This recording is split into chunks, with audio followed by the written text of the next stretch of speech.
I wouldn't know where to start with the introduction with you, to be honest with you. We met through a common friend. Yes. And I think we went dove head first into some pretty intense conversations, which was quite remarkable considering that I'd never met you before and spoken to you before, but we seemed to be on the same page about many things. But for everybody listening and watching, since they don't know much about you, except for the many people who follow you on Instagram, perhaps, I actually wanted to read something which might sound a little bit familiar to you, Siddharth. Mm-hmm. So, our limbic system has a complaint to make. Every other system in the body would take all the credit for running the show, and seemed no one ever wanted to know, and no one ever noticed. It was a busy time of the year, what membranes to make, and metabolites to clear. Sorry, I messed that up. But I love this excerpt from this, by the way, for everybody listening, is a poem that Siddharth wrote. And it won a special prize in the International, again, how do you pronounce this? Hippocrates Conference for Medical Poetry in London, which is amazing. You are, Dr. Siddharth Warrior is a neurologist and has a special interest in all things neuroscience and has done various wonderful work in the world of neurology, mental health, and I've had the pleasure of speaking with him on multiple occasions. And I will share more with everybody as we go along. So thank you, Siddharth, for being here today and being a part of this conversation. I've been looking forward to this for a long time. Thank you, Sarah. It's an absolute pleasure to be here. Great. So let's start by doing a Neuroscience 101 for everyone. Okay. What exactly are neurology and neuroscience? If you could briefly sort of differentiate between the two, and what made you want to become a neurologist? So what neurology is a very simple thing to understand. Everybody knows that we are operating through our brains. We have evolved so that our brains can process information. We can see, we can touch, we can hear, we can experience the environment, and we can make decisions. That's how we live. Neuroscience is the understanding of the brain and all the connections of the brain, including the spinal cord, the nerves. So how our entire body works together as one is through the connections of the brain. And that is what neuroscience is. It is a study of all these connections. Neurology is the study of what can go wrong in neuroscience. So anywhere where there is a problem, a disease, neurology steps in and tries to heal the patient, try to cure the patient. So all the problems like Parkinson's, Alzheimer's, stroke, all of these problems comes under the study of neurology. So I actually started studying neurology first, and I understood later that what I've been reading all this time was actually neuroscience 2.0. Amazing, amazing. What made you so interested in it? I was always curious about human behavior. So when I was in medical college, I thought I wanted to do psychiatry. And I wanted to study psychology. I was just interested in human behavior, understanding why do people behave the way they do. And through a series of decisions, I ended up taking general medicine because I realized that my curiosity was not just about the brain. I wanted to know about the whole body. And a part of me also felt that you cannot understand something in isolation. For you to understand the brain, you still have to know about the kidney, the liver, the gut, because at the end of the day, they are all connected. So you cannot take one organ separately and say that I will only learn about this. So I felt that doing general medicine is a prerequisite to understanding about human behavior. And so from general medicine came neurology, and then from neurology came neuroscience. And I'm very glad I took this roundabout route. It took me 17 years to get here, but I'm very glad I did. Because I'm very glad you did as well. Yeah.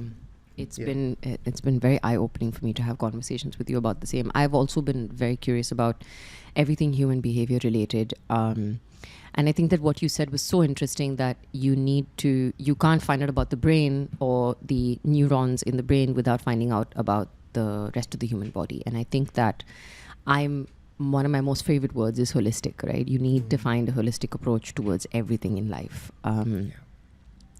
So in keeping with that sentiment, this episode is largely about neuroscience and mental health, because that's something that I feel very strongly about, and I know you do too. And I want to dive into the way neurology and psychiatry as branches of medicine differ, or do they overlap, in your opinion? And also, most importantly, how do doctors draw the line between what's neurological and what's a psychiatric disorder?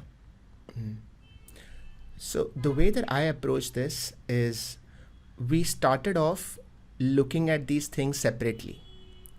We started off thinking that neurology is different, psychiatry is different, psychology is different. So there were different sciences. But then I always feel that the closer we get to the truth, the more huddled up everybody becomes. And then you realize in your conversations with people from not just other doctors, even people from different fields, you realize that the more well-read they are, the more your thoughts align. So when we talk of mental health and neuroscience today, I think our understanding is at a very high level of how everything stems from essentially neurochemical changes in the brain. And you can think of these things as emergent properties. So you can think of it like a staircase. So at the bottom is the molecular structure of the brain. Next is the patterns between the neural networks. And from those neural networks will emerge thoughts. And from those thoughts will emerge thought disorders or mood disorders. So if you are approaching it from the chemical side of it, you are going through neuroscience. But the same thing if you're approaching from the external part, which is if you look at somebody and talk to them, that's what a psychologist does. Ultimately, they have to meet each other because they are from the same staircase. So I think that there are different ways of opening, there are different doors to the same room. And neurology, psychiatry, they're all different doors to the same understanding. Many doors have just opened in my brain right now, and I have multiple questions that I want to ask you, but I'm going to try and stick to the ones that we have, because it's just like I had multiple neurons fired at one time when you were talking. I was like, oh my God, but what about this? What about that? I, again, could not agree with you more. I feel that from my personal experience, as well as somebody who's battled with anxiety and depression, I have made the effort to educate myself about what really goes on in my brain that then gets termed as anxiety or depression. What's misfiring, so to speak, to cause that. And I love how you explained it by saying that if you're addressing it on a chemical level, then that's neurology. And if you're addressing it from an external trigger factor, then that's psychiatry. And so what I would like to ask, for the benefit of everybody listening, because I'm very adamant about proving to people listening that there is a proven connection between what goes on in your brain and mental illness.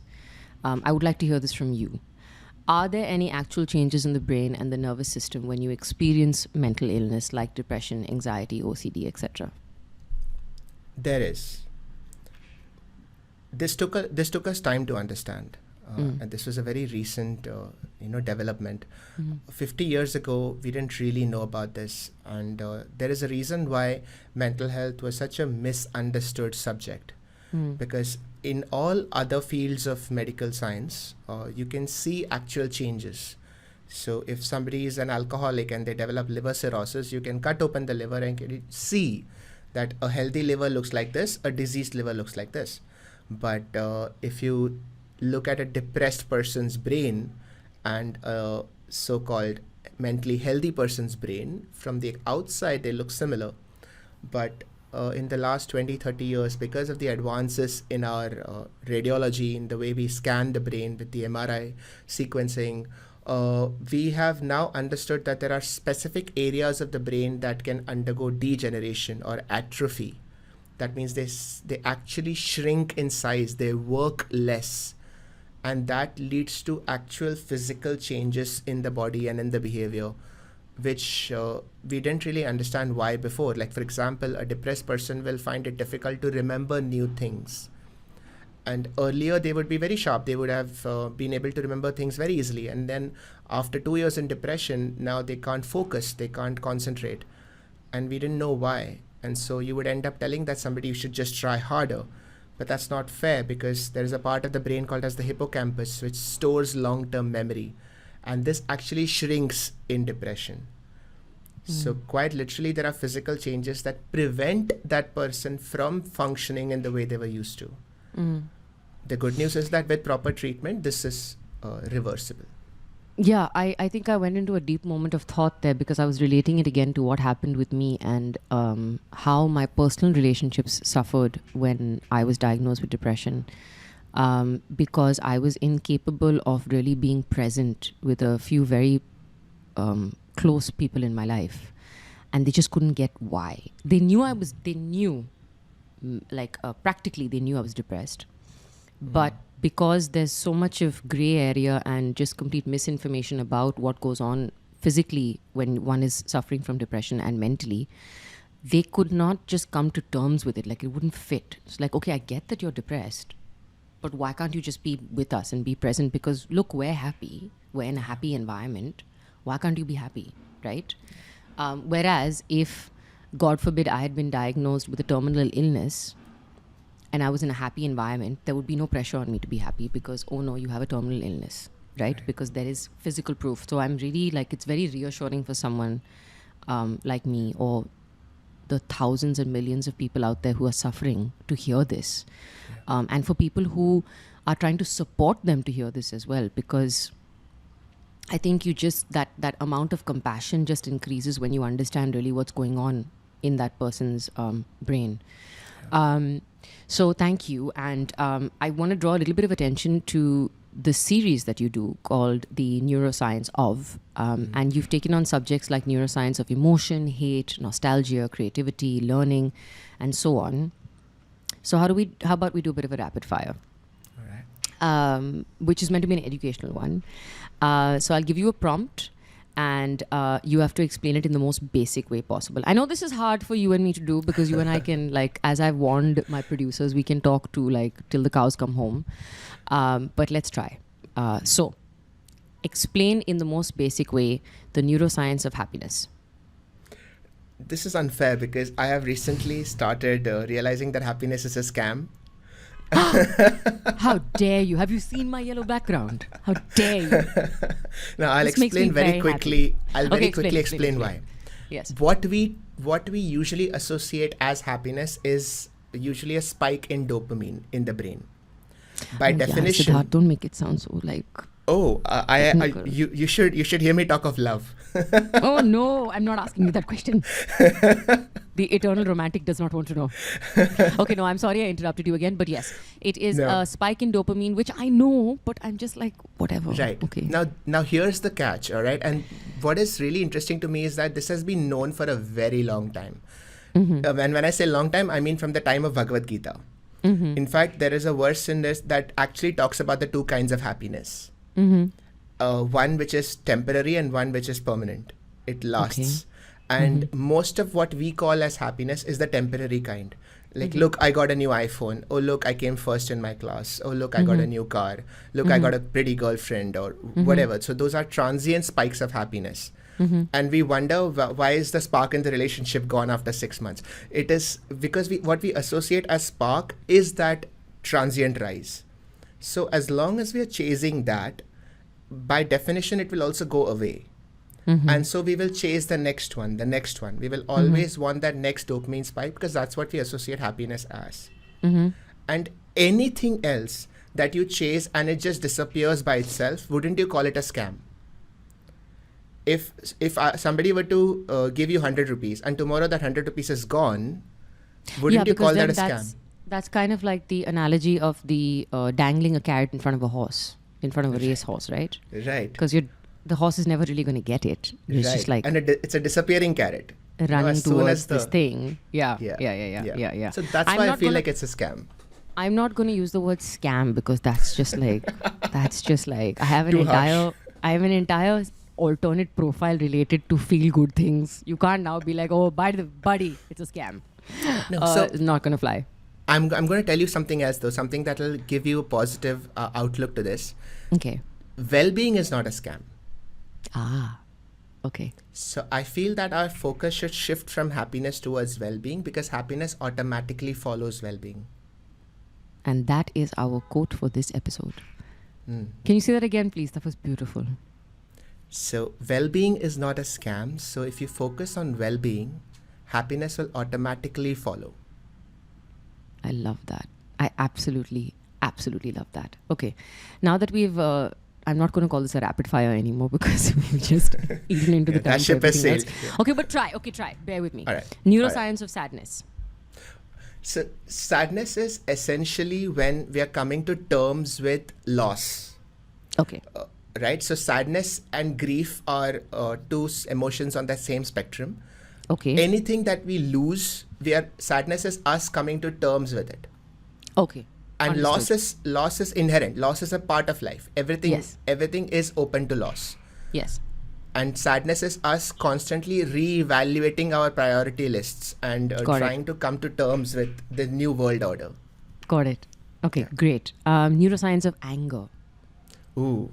So anger is also on that spectrum of negative emotion, but it is essentially your amygdala getting threatened.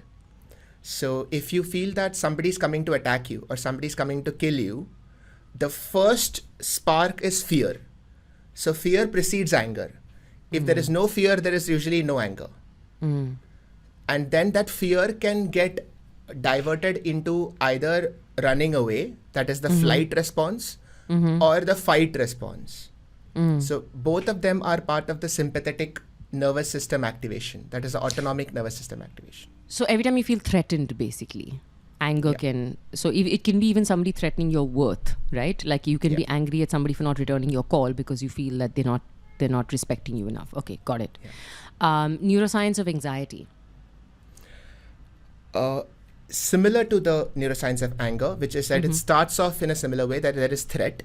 But in anxiety, the threat is very often not clearly defined. Right. So if you walk into the room and you see a large python in your room, you will be scared. But that is justified because you can spot the threat. So nobody will say, why are you anxious about the python? It's very clear. But suppose you have this feeling that there's a python in your house. You can't prove it. But you know it's there somewhere. That is anxiety. It's that constant background feeling that something is going to happen. Something is coming to get you. Something is coming to kill you. And you're not able to justify it. You're not able to logically work your way through it. So it's your limbic system being afraid and your prefrontal cortex not knowing why. Okay. And the neuroscience of sleep. Sleep is recovery. Sleep is healing. Sleep is consolidation of everything that you've done through the day. Sleep is many things. I cannot talk of sleep in just 1 minute. It's not possible. Don't worry, I'm going to give you opportunities in the next 10 minutes because excellent. That's what the next part of this conversation is about. Because I want to, before I dive into why I want to talk about sleep, I just want to ask you this. So something all of us are fighting on an everyday battle with is the lack of sleep, right? It's just those extra 20 minutes, putting your phone on snooze. Are there any neurological effects of sleep deprivation or irregular sleeping patterns? I know the answer is yes. So let me rephrase that. What are the neurological effects of sleep deprivation?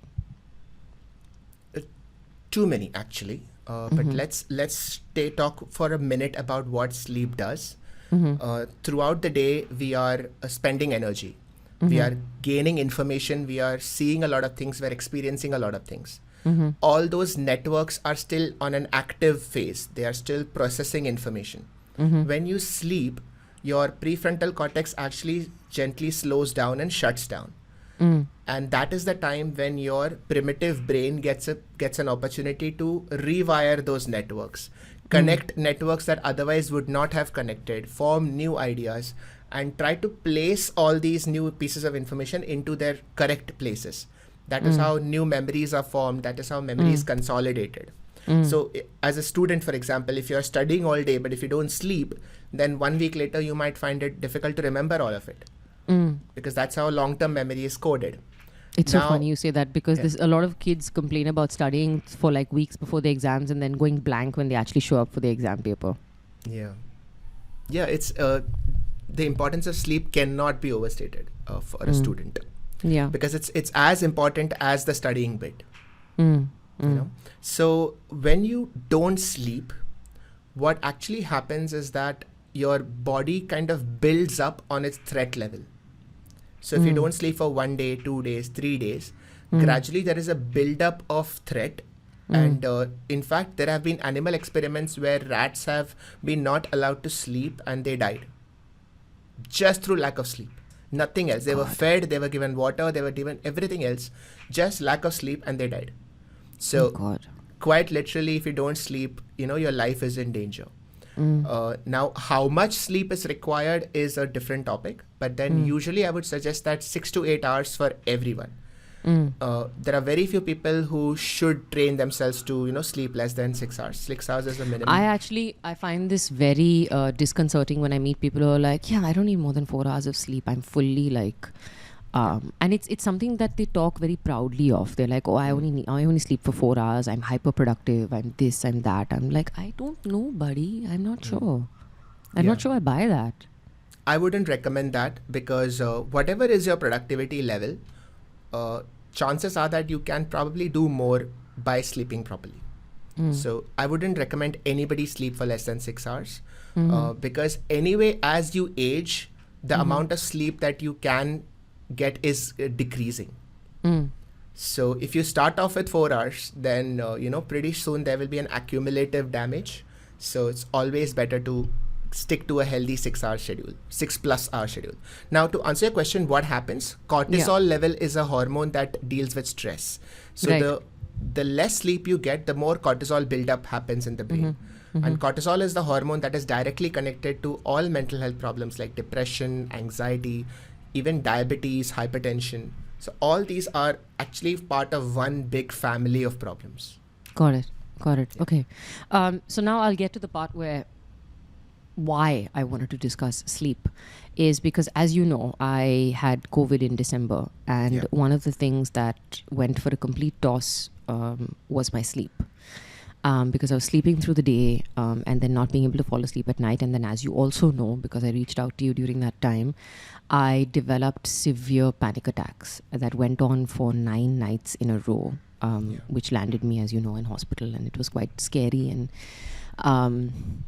it was quite awful, actually. And I think that I did not actually sleep through the night for a month. I think it's because I got tested positive on the 26th of December, and I, for the first time, slept through the night on the 26th of January. So you can well imagine what mental state I was in on the 25th of January. Like, I was hopeless. I was depressed. I was crying. It was awful. I wouldn't wish it on my worst enemy. So firstly, thank you for being there for me at that time and advising me to get the tests that I did, and thankfully everything was clear. So I just wanted to bring this up and share this with everybody. So what I did to actually feel better, which I also told you about, was I was having a conversation with a dear friend of mine from college who had also suffered from depression in the past, and said that, you know what, let's buddy up and let's do a sleep diet together. So what he did with me was he made sure that I went to bed at 9:30 on the 26th night. And he said that even if you wake up in the middle of the night, you either stay awake or try and go back to sleep, but don't sleep beyond 7 a.m. So I went to bed at 9:30 on the 26th. I did wake up at 3 o'clock in the morning. I was awake till 6 o'clock in the morning. I slept till 7. And then that day, he said, you can have up to 2 cups of coffee, but do not let yourself sleep during the day. So I did that. He said 2 cups of coffee only before 3 p.m. or before sundown. Right. And then that day I went to bed at 9:30, and he said, trust me, you won't wake in the middle of the night. And I didn't. And it was as though this magic trick had been handed to me, because then what I did slowly in the following days and have been able to follow pretty much 90% to the T was that bedtime was a ritual and a routine. So there would be lighting candles, spraying some incense or spraying some lavender, etc., going to bed by 9:30, 10:30 latest, and being up by 7:30 latest, and then not sleeping in the day. And I've been on this sleep diet since then, and I can't even explain what a difference it's made to my mental health. Incredible. It's really incredible. So in keeping with that, I just sort of wanted to share it for everybody who's listening, just so that they know that there is hope for everybody who's suffering with sleep issues. I'm not saying that this is the only answer, but there is help out there. And there are small things that you can put into place to sort of help you with sleep issues, especially if one is anxious or depressed. But what I wanted to specifically ask you is what exactly happens to the brain when someone has insomnia? And also if you could just touch upon the circadian rhythm. And how does one maintain it? If not in the way that I'm doing it, is there any other suggestions that you have? So one way to do it is exactly like what you tried, which is, I'll put it in a different context. You have to sync yourself up to the sun. And that is often the best way, because our brains are already wired to watch the sunrise and sunset and modify our cycles accordingly. But a part of the problem with sleep cycles is that now our relationship with light has changed. We are no longer in sync with natural light. We are in sync with artificial light. And artificial light is unpredictable because, it can be on 24 hours. So because of that, our bodies can tend to lose track of time. So when we talk of circadian rhythm, it is the biological clock of the body. And earlier we thought that there is only a biological clock for the brain in terms of days, morning and night. But now we know that there are biological clocks for seasons. There are biological clocks for months. In fact, every single organ in the body has its own biological clock. May I quickly interrupt you and just ask you this, because I spend a lot of time in London. So what do people over there do? Because if you're because over there summers the sun goes down at 9. Yeah. I mean, surely then you need to. What do you do? Do you formulate your own system? You do. Yeah. Okay. So over a period of time, the beauty of the human brain is that it can adapt to almost anything. Almost anything, yeah. If you are consistent, you can adapt to almost anything. Absolutely. So it is very difficult to say that doing this one thing or not doing this one thing will lead you to mental health problems. Right. It's not that straightforward, because our brain is super resilient. Yes, it is. People have survived in the most horrific of conditions and come out with no mental health problem. Absolutely. They would have bad memories, but it's not that, if you go through trauma, you must have post-traumatic stress disorder. It is not that straightforward. Yeah. It is an individual brain's journey in trying to cope with what has happened to that one brain. So everybody's story is different, but in general, what we are trying to do is to create rules that will increase the probability of your health.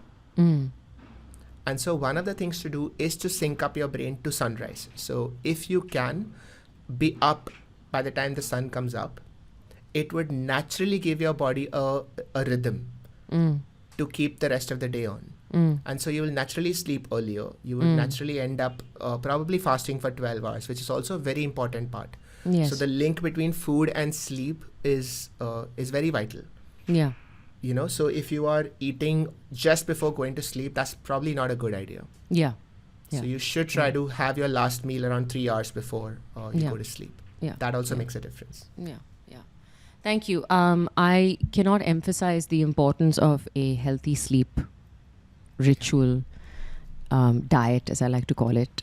It's the one place that I'm not ashamed to use the word diet. Otherwise, I always call it nutrition. I don't like that word. But yes, you should be on a sleep diet. I'm happy to sort of share my tips and tricks with anybody who's interested. So, available on Instagram. I'm sure if you reach out to Sidharth, he would be as well. I just want to also just ask, are there any overall habits that one can maintain, during the day and maybe just before bedtime to help? Yeah. The term for this is sleep hygiene. And I like that word as well. Yeah, so this is one of my favorite words from my neurology textbook on sleep disorder. They talk a lot about the neuromechanisms of sleep, but my favorite word has been sleep hygiene. So when we think of hygiene, we think of, say, food. So if you're going to eat your lunch, you would want to eat in a place which is clean, which is organized, and you want your plate to be, well maintained. You don't want to eat in in garbage, right? Similarly, you don't want to sleep in garbage. And by garbage, I mean mental clutter. So make sure that the time for your sleep is well maintained. So 15 minutes before and 15 minutes after, avoid chaos. Avoid unpredictability. I have recently started trying to not open my mobile for anything at all 15 minutes before sleeping. So keep your phone for charging. If possible, keep it a little away from your bed so that you don't keep on reaching out for it in case you're bored. And I generally tend to read a book before sleeping. Yeah. But even that, I am trying to shut the book 10 minutes before sleeping. Yeah. So not to fall asleep on the book, basically. Right. Yeah. So have at least a small window of time where your mind is cleared up. Yeah. And you are getting into sleep. Yeah. And then obviously try and practice that when you wake up as well. So Exactly. I've been successful at doing it before. So what I do before is, have you heard of this thing called the tongue drop technique? Mm-hmm. So I've been doing the tongue drop. It's for everybody listening. It's not very complicated. You Like a basically just, relaxation. if you notice when you're stressing or even when you're thinking, your tongue is very much attached to the roof of your mouth or touching your teeth. You just need to drop it. So I literally just do that, drop it, and I just stare at the wall for a minute or 2 minutes just before I go to bed. And that's the last thing that I do. So I finish all my messaging, whatever else I need to do before that, do that, and then I put my phone, I either put it on white noise or whatever, because I like that sometimes. And then I try not to touch it. I'm also, as per my sleep diet, I'm not allowed calls in bed. I'm not allowed videos in bed. And also now what I'm working on, which I'm partly successful at doing, is not picking up my phone and scrolling through anything, be it messages, emails, Instagram, anything, for the first 10 minutes when I wake up. I've been successful for the first 10 minutes so far. I'm working on building that to like 15, 20, maybe even an hour someday. So I think that, again, I cannot emphasize the importance of sleep hygiene, sleep routines, sleep rituals, and just a sleep diet for everybody listening. And just as I'm getting ready to thank Sidharth and say bye, I do have one last question, because this podcast is meant to be all about getting people to get up and do something to take charge of their health and well-being. So when it comes to both overall health and general mental health, if there are 3 things that you could, perhaps things that you have tried and tested that really work for people, what would you recommend people do? Simple things that people can put into action almost immediately after they listen to this podcast. One thing is something that I have very recently understood is that we tend to create a false sense of urgency to get things done. We try to, and that is also the reason we procrastinate sometimes. We need that sense of panic to become productive. So we create a sense of now or never. Yeah. So one thing I would suggest everybody try and do is to slow down and do things a little more calmly, a little more slowly, and say no to a lot more things. So that you don't have to create that false sense of urgency, because while it may seem like a good idea at the time, what is actually happening is that you're tricking your brain into thinking that it is under constant attack. I just want to offer one quick pointer. What Sidharth isn't saying is that you should say no to opportunities in life. I'm just saying this because people can be quite literal when they're hearing things, right? I'm like that. That's why I'm saying this. I'm a go-getter and I'm very ambitious. However, I've had to adapt and adopt your suggestion this year, especially after I had COVID. I've had to say no to more things than yes to things. But the beauty of what has happened with that process is that only what is absolutely important stays. Yeah. And what is absolutely for my highest good is what stays. And thus, I have a more relaxed attitude towards what I'm doing, and I can do it. I'm going to say the magic word, mindfully. Yeah, absolutely. Because I didn't mean don't say yes to opportunities. I meant start saying no to transient dopamine spikes, which is that you have a minute of free time and you open up Instagram and start scrolling. Or Got it. because you know that you have to do this one thing, but then you can just take your mind off it by watching Netflix for a while. We have to learn to say no to those transient dopamine spikes, because it does become an addiction. Yes, it does. And this is something that even I am trying to do. And like you said, I'm trying to do it mindfully. It really helps to have a community or a group that you can discuss this with. Yes, it really does. Right. That's why I'm happy to have had my sleep buddy that sounded very wrong. Not my sleep buddy, my sleep diet buddy. Okay, so very quickly, 2 more things that people can put into action for better mental and physical well-being. The second thing that we mentioned already was that you have to focus on well-being. Now, happiness does not have any algorithm or any equation. Anything that your primitive brain thinks is going to help its survival in that much time is going to make you happy. Whether it is high calorie food, whether it is sex, whether it is entertainment, it is like transient spike. But well-being is more of a long-term thing. Well-being is compounded benefit. So I would suggest that we focus on well-being a little bit more mindfully, even if it has no perceivable benefit immediately. So the best example is exercise. Yes. No benefit immediately, right? You are in pain, your body hurts, you're sweating, you're tired. Why would you do it? But do it anyway. Even if you think you can't, even if you think you don't have time, it doesn't really matter what you do. Even if you're going for a 15-20 minute walk every day, that's enough. Don't complicate it. But at least know that every day you have contributed to your physical health by 0.01%. That is fine. It compounds. And finally? Finally, I think that it is time for all of us to increase our awareness about our brain a little bit more. I like that. Are you writing a book, Sidharth, or have you written already? I haven't. I am writing it. I'm so amazed that you brought it up. I knew it. I heard it through the ether. Ooh. I'm very happy to know this. Can you tell us what it's called, or have you not named it yet? So the working title is Conscious. Nice. And it's like the title says. I think it's time for us to become conscious in a scientific way. Whatever we know so far, every 10 years, neuroscience will evolve. Our understanding of ourselves will grow. But at least it's good to have a head start. I feel like every single one of us should know what is happening in our own brain. It's a birthright, right? Why would you not want to know why you are the way you are? I agree. It'll make life so much easier. In keeping with that, on a slightly separate subject, I must tell you, I read this beautiful book called Attached. I forget who it's by, but it's about the science of attachment styles, and it's helped me in my relationships so much.